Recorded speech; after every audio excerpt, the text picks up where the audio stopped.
Hello student, good morning. 10 class का history में 3rd chapter में हम लोग पढ़ रहे थे भारत में राष्ट्रवाद।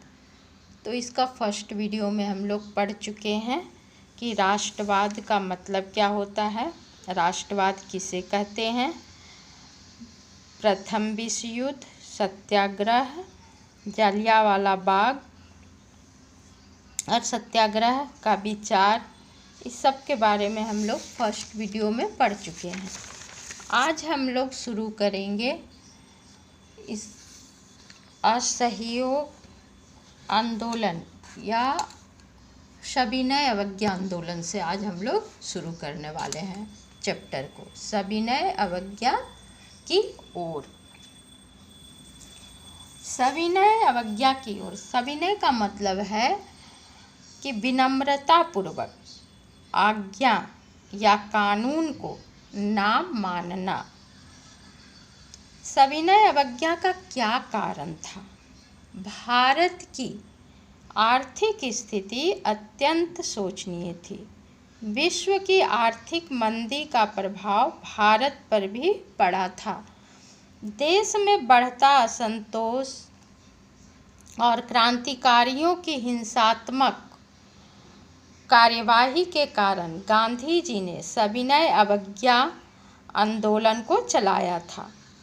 इसका कारण था नेहरू रिपोर्ट को ब्रिटिश सरकार के द्वारा अस्वीकार कर दिया गया था। देश में महंगाई बढ़ते जा रही थी क्योंकि प्रथम विश्व युद्ध के बाद आर्थिक मंदी छा गई थी पूरे विश्व में, जिसका प्रभाव भारत पर भी पड़ा था और देश में क्रांतिकारियों के अंदर असंतोष बढ़ता जा रहा था क्योंकि ब्रिटिश सरकार किसी भी मांग को स्वीकार नहीं कर रहे थे। तो आइए अब हम लोग पार्ट में देखते हैं। इससे पहले हम लोग एक चीज़ और देखेंगे बच्चों, असहयोग आंदोलन। असहयोग आंदोलन के पश्चात भी भारतीय राष्ट्रीय कांग्रेस का संघर्ष जो था वो चलता रहा और 1930 तक कांग्रेस ने भारत की स्वतंत्रता के लिए सरकार से कई मांगे की, लेकिन कांग्रेस की सभी मांगे सरकार के द्वारा ठुकरा दी जा रही थी।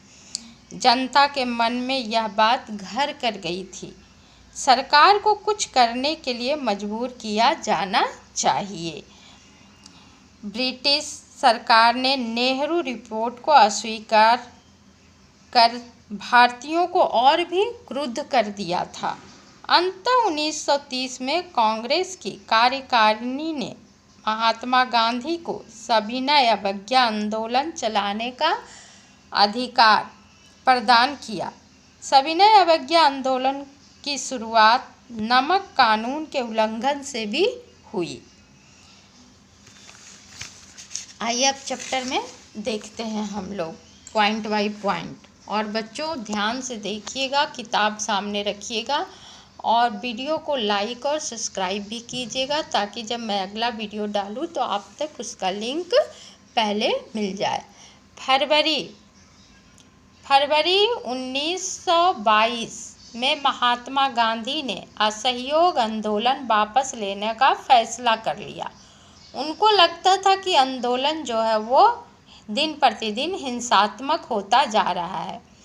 सत्याग्रहियों को व्यापक प्रशिक्षण की जरूरत है। कांग्रेस के कुछ नेता इस तरह के जन संघर्षों से थक चुके थे। 1919 में गवर्नमेंट ऑफ इंडिया एक्ट के तहत गठित की गई प्रांतीय परिषदों के चुनाव में हिस्सा लेना चाहते थे। उनको लगता था कि परिषदों में रहते हुए ब्रिटिश नीतियों का विरोध करना, सुधारों की वकालत करना और यह दिखाना भी महत्वपूर्ण है कि ये परिषदें लोकतांत्रिक संस्था नहीं है। CR दास और मोतीलाल नेहरू कौन थे? जवाहरलाल नेहरू के पिता। जवाहरलाल नेहरू जो हमारे भारत के प्रथम प्रधानमंत्री थे, उनके पिता थे मोतीलाल नेहरू, ने परिषद राजनीति में वापस लौटने के लिए कांग्रेस के भीतर ही स्वराज पार्टी का गठन कर डाला। जवाहरलाल नेहरू और सुभाष चंद्र बोस जैसे युवा नेता ज़्यादा उग्र जन आंदोलन और पूर्ण स्वतंत्रता के लिए दबाव बनाए हुए थे। आंतरिक बहस व असहमति के इस माहौल में दो ऐसे तत्व थे जिन्होंने 20 के दशक के आखिरी सालों में भारतीय राजनीति की रूपरेखा एक बार फिर बदल दी। पहला कारक था विश्वव्यापी आर्थिक मंदी का असर। प्रथम विश्व युद्ध के बाद पूरे विश्व में आर्थिक मंदी छाई थी, जिसका असर भारत पर भी पड़ा था। 1926 से कृषि उत्पादों की कीमतें जो थी वो लगातार गिरते जा रही थी। 1930 के बाद तो पूरी तरह ये धाराशाही हो गई। कृषि उत्पादों की मांग गिरी और निर्यात कम होने लगा, तो किसानों को अपनी उपज बेचना और लगान चुकाना भी भारी पड़ने लगा। किसानों को अपनी उपज बेचना और लगान चुकाना भारी पड़ने लगा। इतना ज़्यादा मंदी का असर पड़ा था। 1930 तक ग्रामीण इलाके भारी उथल पुथल से गुजरने लगे थे। इसी पृष्ठभूमि में ब्रिटेन की नई टोरी सरकार ने सर जॉन साइमन के नेतृत्व में एक वैधानिक आयोग का गठन कर दिया। राष्ट्रवादी आंदोलन के जवाब में गठित किए गए इस आयोग को भारत में संवैधानिक व्यवस्था की कार्यशैली का अध्ययन करना था और उसके बारे में सुझाव देने थे। इस आयोग में एक भी भारतीय सदस्य को नहीं रखा गया था, सारे के सारे अंग्रेज थे। साइमन कमीशन में 1928 में जब साइमन कमीशन भारत पहुंचा तो उसका स्वागत साइमन कमीशन वापस जाओ, साइमन कमीशन गो बैक के नारों से किया गया। कांग्रेस और मुस्लिम लीग सभी पार्टियों ने प्रदर्शनों में हिस्सा लिया। इस विरोध को शांत करने के लिए वायसराय लॉर्ड इरविन ने अक्टूबर 1929 में भारत के लिए डोमिनियन स्टेटस का गोलमोल सा ऐलान कर दिया। उन्होंने इस बारे में कोई समय सीमा भी नहीं बताई। गांधी जी मिलना चाहते थे इरविन से, लेकिन उन्होंने मिलने से मना कर दिया।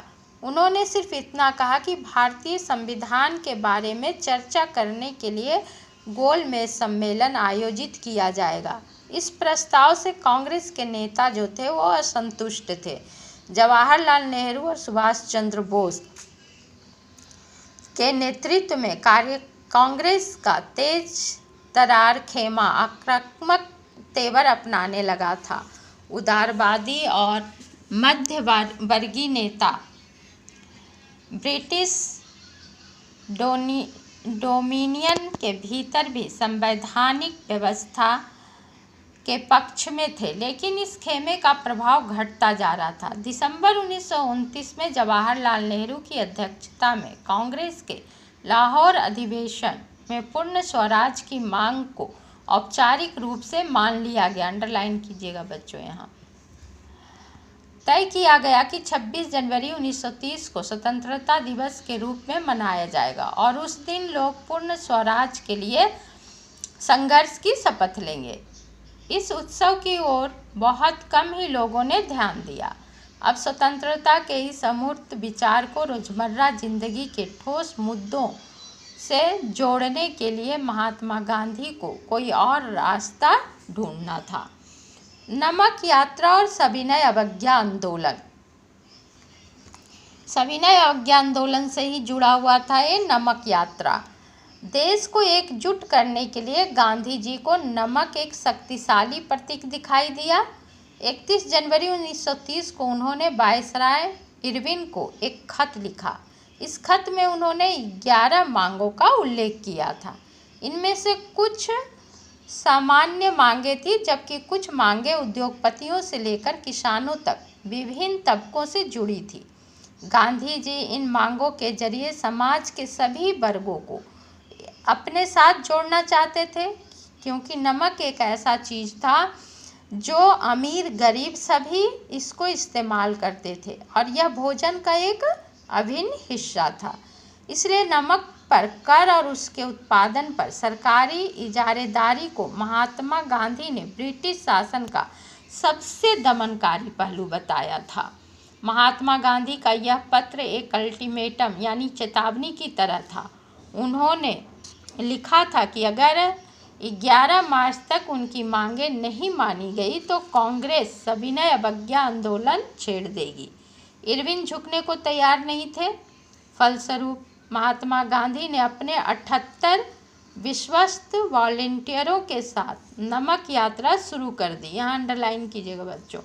यह यात्रा शुरू हुई थी कहाँ से? साबरमती, गुजरात के साबरमती, अहमदाबाद। गांधी जी के आश्रम से 240 किलोमीटर दूर दांडी नामक, जहाँ से शुरू हुई थी उस जगह का नाम था दांडी। दांडी नामक गुजराती तटीय कस्बे में जाकर ख़त्म होनी थी।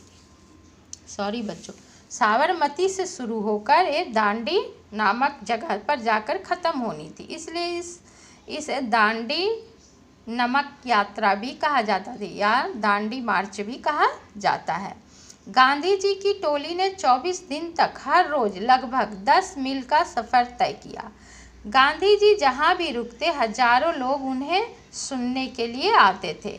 इन सभाओं में गांधी जी ने स्वराज का अर्थ स्पष्ट किया और आह्वान किया कि लोग अंग्रेजों से शांतिपूर्वक अवज्ञा करें, यानी अंग्रेजों का कहा ना माने। 6 अप्रैल को वह दांडी पहुंचे और उन्होंने समुद्र का पानी को उबालकर नमक बनाना शुरू कर दिया। यह कानून का उल्लंघन था। सविनय अवज्ञा आंदोलन शुरू होता है कब? यहीं से, नमक यात्रा से। यह असहयोग आंदोलन के मुकाबले किस तरह अलग था? यह आंदोलन असहयोग आंदोलन के मुकाबले किस तरह अलग था? इस बार लोगों को न केवल अंग्रेजों का सहयोग न करने के लिए बल्कि औपनिवेशिक कानूनों का उल्लंघन करने के लिए आह्वान किया जाने लगा। देश के विभिन्न भागों में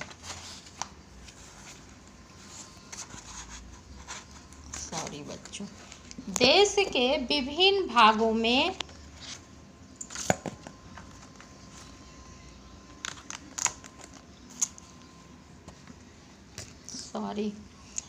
हजारों लोगों ने नमक कानून तोड़ा और सरकारी नमक कारखानों के सामने प्रदर्शन किए। आंदोलन फैला तो विदेशी कपड़ों का भी बहिष्कार किया जाने लगा। विदेशी सामान, विदेशी कपड़ों का बहिष्कार होने लगा। शराब की दुकानों की पिकेटिंग होने लगी। पिकेटिंग का मतलब होता है दुकान के सामने खड़े होकर आंदोलन करना और दुकान से किसी तरह की खरीदारी नहीं करने देना, यानी बंद करवाना।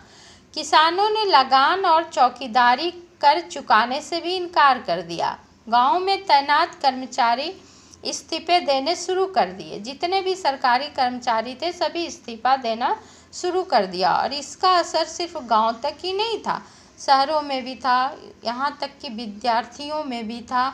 विद्यार्थी भी इस आंदोलन से जुड़ गए थे और उन लोगों ने भी कॉलेज और स्कूल का बहिष्कार करना शुरू कर दिया था। बहुत सारे स्थानों पर जंगलों में रहने वाले वन कानूनों का उल्लंघन करने लगे। वे लकड़ी बीनने और मवेशियों को चराने के लिए आरक्षित वनों में घुसने लगे। ये हम लोग 9th क्लास में पढ़े हैं कि किस तरह से अंग्रेज जो है वो आरक्षित वनों में किसानों को और गडेरियों को घुसने नहीं देते थे। इन घटनाओं से चिंतित औपनिवेशिक सरकार कांग्रेसी नेता को गिरफ्तार करने लगी। बहुत सारे स्थानों पर हिंसात्मक टकराव हुए। अप्रैल 1930 में जब महात्मा गांधी के समर्पित साथी अब्दुल गफार खां को गिरफ्तार किया गया तो गुस्साई भीड़ सशस्त्र बख्तरबंद गाड़ियों और पुलिस की गोलियों का सामना करते हुए सड़कों पर उतर आई। बहुत सारे लोग इसमें मारे गए। महीने भर बाद जब महात्मा गांधी को भी गिरफ्तार कर लिया गया तो सोलापुर के औद्योगिक मजदूरों ने अंग्रेजी शासन का प्रतीक पुलिस चौकियों, नगर पालिका भवनों, अदालतों और रेलवे स्टेशनों पर हमला शुरू कर दिए। भयभीत सरकार ने निर्मम दमन का रास्ता अपनाया। शांतिपूर्ण सत्याग्रहियों पर हमले किए गए औरतों व बच्चों को मारा पीटा गया और लगभग 1 लाख लोग गिरफ्तार कर लिए गए। महात्मा गांधी ने एक बार फिर आंदोलन को वापस ले लिया। 5 मार्च 1931 को उन्होंने इरविन के साथ एक समझौते पर दस्तखत कर दिए। इस गांधी-इरविन समझौते के जरिए गांधी जी ने लंदन में होने वाले दूसरे गोलमेज सम्मेलन में हिस्सा लेने पर अपनी सहमति व्यक्त कर दी। पहले गोलमेज सम्मेलन का कांग्रेस बहिष्कार कर चुकी थी। इसके बदले सरकार राजनीतिक कैदियों को रिहा करने पर राजी हो गई। दिसंबर 1931 में सम्मेलन के लिए गांधी जी लंदन गए। यह वार्ता बीच में ही टूट गई और उन्हें निराश होकर वापस लौटना पड़ा। यहाँ आकर उन्होंने पाया कि सरकार ने नए सिरे से फिर से दमन शुरू कर दिया है। गफ्फार खान और जवाहरलाल नेहरू दोनों ही जेल में थे। कांग्रेस को गैर कानूनी घोषित कर दिया गया था। सभाओं, प्रदर्शनों और बहिष्कार जैसी गतिविधियों को रोकने के लिए सख्त कदम उठाए जा रहे थे। भारी आशंकाओं के बीच महात्मा गांधी ने सविनय अवज्ञा आंदोलन दोबारा शुरू कर दिया। साल भर तक आंदोलन चला, लेकिन 1934 तक आते आते उसकी गति मंद पड़ने लगी। लोगों ने आंदोलन को कैसे लिया, आइए देखें कि सविनय यानी कि सिविल नाफरमानी या सविनय अवज्ञा आंदोलन में शामिल विभिन्न सामाजिक समूह कौन थे, उन्होंने आंदोलन में हिस्सा क्यों लिया, उनके आदर्श क्या थे, उनके लिए स्वराज के क्या मायने थे। गांव में संपन्न किसान समुदाय जैसे गुजरात के पटीदार और उत्तर प्रदेश के जाट आंदोलन में सक्रिय थे। व्यावसायिक फसलों की खेती करने के कारण व्यापार में मंदी और गिरती कीमतों से वे बहुत परेशान थे। जब उनकी नगद आय खत्म होने लगी तो उनके लिए सरकारी लगान चुकाना नामुमकिन हो गया था। सरकार लगान कम करने को तैयार नहीं थी। चारों तरफ क्या हुआ, चारों तरफ असंतोष फैल गया था और अंग्रेज सरकार की जोरदार से उनका विरोध होने लगा। अब हम लोग देखेंगे कि सविनय अवज्ञा की सीमाएं, सविनय अवज्ञा की सीमाएं, उसकी सीमा क्या थी सविनय अवज्ञा की। सविनय अवज्ञा तो आप लोग समझ गए। अब इसकी सीमाएं, सामाजिक समूह स्वराज की अमूर्त अवधारणा से प्रभावित नहीं थे। ऐसा एक समूह राष्ट्र के अछूतों का था। वे 1930 के बाद खुद को दलित उत्पीड़ित कहने लगे थे। कांग्रेस ने लंबे समय तक दलितों पर ध्यान नहीं दिया, क्योंकि कांग्रेस रूढ़िवादी सवर्ण हिंदू सनातन पंथियों से डरी हुई थी। महात्मा गांधी ने ऐलान किया कि अस्पृश्यता यानी छुआछूत को खत्म किए बिना 100 साल तक भी स्वराज्य की स्थापना नहीं की जा सकती थी। उन्होंने इसके लिए लोगों को समझाया, क्योंकि देश में बहुत बड़ी तबके में ऊंची जाति के लोग थे जो नीची जाति के लोगों के साथ भेदभाव और छुआछूत को मानते थे। अछूतों को हरिजन यानी ईश्वर की संतान बताया गांधी जी ने। उन्हें मंदिरों, सार्वजनिक तालाबों, सड़कों और कुओं पर समान अधिकार दिलाने के लिए सत्याग्रह किया।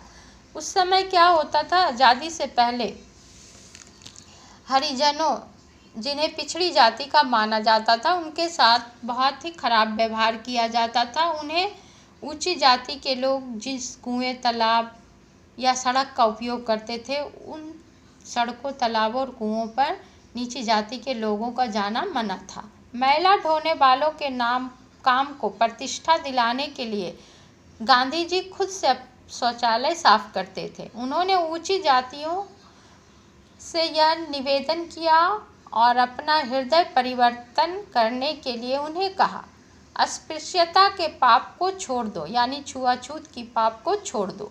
लेकिन बहुत सारे दलित नेता अपने समुदाय की समस्याओं का अलग राजनीतिक हल ढूंढना चाहते थे। वे खुद को संगठित करने लगे। उन्होंने शिक्षा संस्थानों में आरक्षण के लिए आवाज़ उठाई और अलग निर्वाचन क्षेत्रों की बात कही, ताकि वहां से विधायी परिषदों के लिए केवल दलितों को ही चुनकर भेजा जा सके। तो गांधी जी का मानना था कि जब तक पिछड़ी जाति के लोगों को सम्मान नहीं दिलाया जाएगा, उन्हें भी साथ में नहीं जोड़ा जाएगा, तब तक भारत को आज़ादी दिलाना मुश्किल काम था।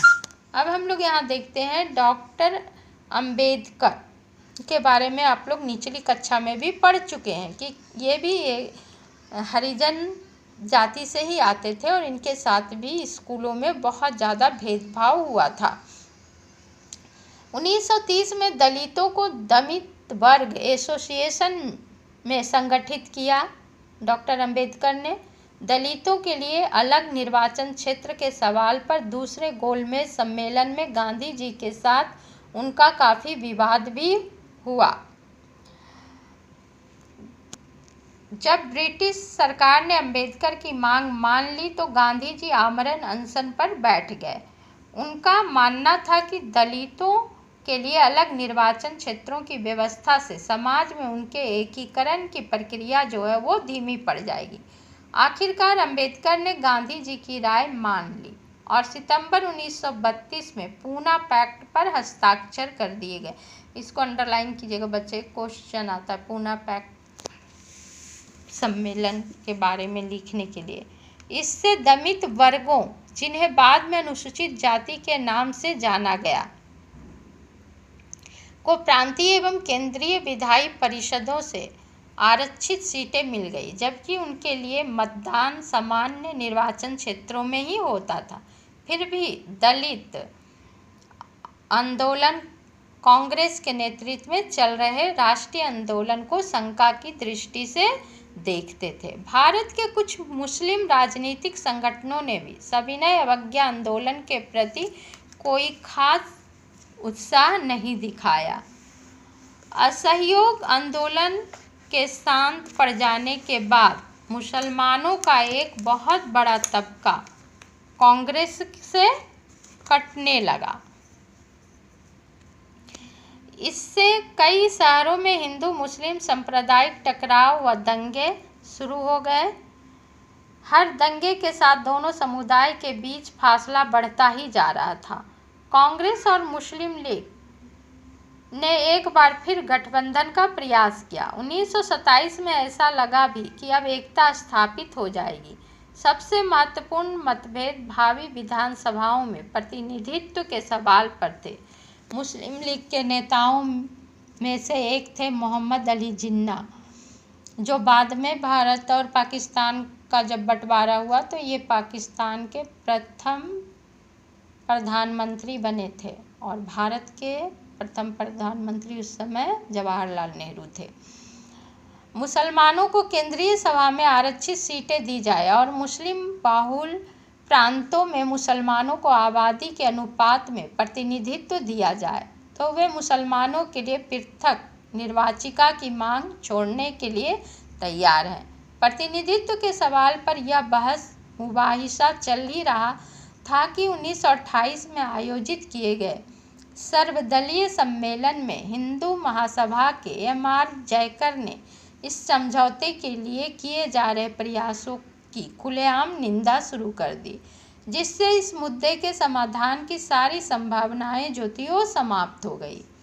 जब सविनय अवज्ञा आंदोलन शुरू हुआ उस समय समुदायों के बीच संदेह और अविश्वास का माहौल बना हुआ था।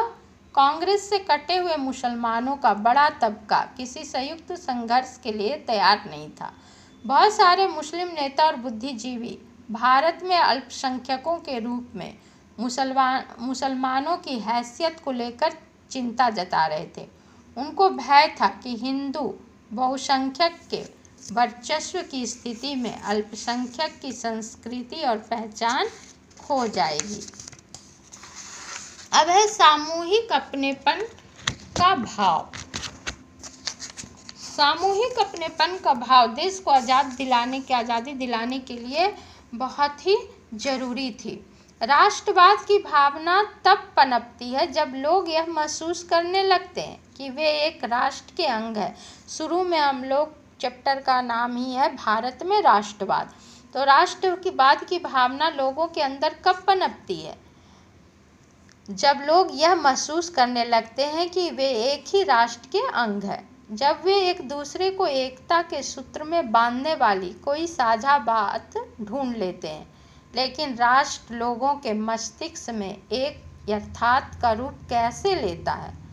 विभिन्न समुदायों, क्षेत्रों या भाषाओं से संबद्ध अलग अलग समूहों ने सामूहिक अपनेपन का भाव कैसे विकसित किया? अंडरलाइन कीजिएगा बच्चों, ये सब इम्पोर्टेंट लाइन है। सामूहिक अपनेपन का यह भावना आंशिक रूप से संयुक्त संघर्षों के चलते पैदा हुई थी। इनके अलावा बहुत सारी सांस्कृतिक प्रक्रियाएं भी थी जिनके जरिए राष्ट्रवाद लोगों की कल्पना और दिलो दिमाग पर छा गया था। इतिहास व साहित्य, लोक कथाएं व गीत, चित्र व प्रतीक सभी ने राष्ट्रवाद को साकार करने में अपना योगदान दिया था। इसको हम लोग लंबा नहीं खींचते हैं। लोगों के मन में राष्ट्र के प्रति भावना कब पनपी थी? जब प्रथम विश्व युद्ध में भारतीयों ने हिस्सा लिया और जब वो यूरोप के देशों से जाकर मिले तो उनको पता चला कि वो लोग किस तरह से औपनिवेशिक सरकार से स्वतंत्रता प्राप्त की है। ये भावना उनके मन में आई और उन्होंने भी अपने देश के प्रति राष्ट्रीयता की भावना को अपनाया और एकजुट होना शुरू हो गए और उन्होंने अंत में अंग्रेज़ों को भगाया और भारत को आज़ादी मिली। इतिहास की पूर्ण व्याख्या राष्ट्रवाद की भावना पैदा करने का एक और साधन थी। 19वीं सदी के अंत तक आते आते बहुत सारे भारतीय यह महसूस करने लगे कि राष्ट्र के प्रति गर्व का भाव जगाने के लिए भारतीय इतिहास को अलग ढंग से पढ़ाया जाना चाहिए। अंग्रेज़ों की नज़र में भारतीय पिछड़े हुए और आदिम लोग थे जो अपना शासन खुद नहीं संभाल सकते थे और अंग्रेज़ों का तो यही मानना था कि भारत को इसलिए वो उपनिवेश बनाए हैं क्योंकि भारत के लोग जो हैं वो सभ्य नहीं हैं और अपना शासन खुद नहीं संभाल सकते हैं। इस तरह की बातें अंग्रेज करते थे और देशों को उपनिवेश बनाते थे। उसमें भारत देश को भी उन लोगों ने अपने अधीन कर लिया था।